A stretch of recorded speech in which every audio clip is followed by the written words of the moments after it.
Hello everyone, this is यथार्थ शर्मा। तो guys, स्वागत है आप सभी लोगों का इस यूट्यूब चैनल पर। आईबीपीएस और एसबीआई को ध्यान में रखते हुए हम लोग कुछ क्वेश्चंस कर रहे हैं। आप इंग्लिश को बेहतर करने के लिए हमारे यूट्यूब चैनल से जुड़ सकते हैं। तो गाइस, ये क्वेश्चन है टारगेट लेकर एसबीआई और पीओ, आईबीपीएस पीओ को, एसबीआई और आईबीपीएस पीओ को।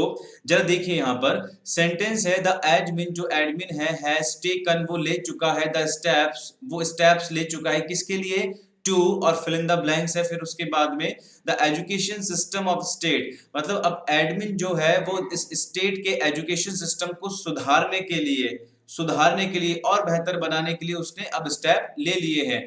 अब देखो यहाँ पर क्या करना था, आपको यहाँ पर एक वोकैबुलरी फिक्स करनी है टू के बाद में। गाइस, एक बात मैं आपको बता दूं, 99% केस के अंदर वर्ब की फर्स्ट फॉर्म आती है, या फिर आप कुछ केसेस के अंदर वर्ब की आईएनजी वाली फॉर्म रख सकते हैं। लेकिन याद रखिएगा, टू के बाद में अगर V1 रख रहे हैं, V2 रख रहे हैं, सॉरी, या V3 रख रहे हैं, तो वो क्या माना जाएगा, आपका गलत माना जाएगा। ठीक है, तो सबसे पहले आपने देखा यार, रिवैम्प और रिससिटेट का मतलब क्या होता है। तो गाइस, रिवैम्प का मतलब होता है रिवाइव करना। ठीक है, इसका मतलब क्या होगा, इसका मतलब होगा रिवाइव करना। रिवाइव करने का मतलब है अगर कोई चीज सही नहीं चल रही है तो उसको बेहतर बनाने के लिए और प्रयास करना। ठीक है, चीजों को बेहतर बनाना, दैट इज रिवाइव करना। रिससिटेट का मतलब होगा गाइस, इसका मतलब भी रिवाइव करना होता है। इसका मतलब भी क्या होता है, रिवाइव करना होता है। एक तरीके से अगर मैं हिंदी में बात करूं तो इसका मतलब होगा पुनरुद्धार करना। ठीक है, अब आता है डिटेरियोरेट। डिटेरियोरेट का मतलब होगा गाइस, चीजों को बुरा कर देना। इसका जस्ट एंटोनिम बोल सकते हो आप इसको बुरा कर देना। ठीक है, तो मैं बोल सकता हूं यहाँ पर वर्सन, की चीजों को बिगाड़ देना एक तरीके से।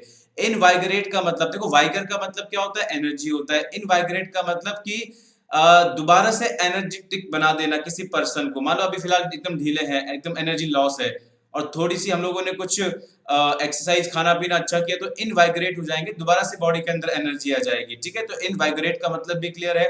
तो गाइस, यहाँ पर लिखा गया है एजुकेशन सिस्टम को सुधारने के लिए और बेहतर बनाने के लिए। तो रिवैम्प भी बोला जा सकता है, टू रिवैम्प, और टू रिससिटेट भी बोला जा सकता है। तो इसका जो आंसर जाएगा that is option number E, both A and B. I hope आपको ये लेक्चर समझ में आया होगा, ये क्वेश्चन समझ में आया होगा। तो please like, share and subscribe.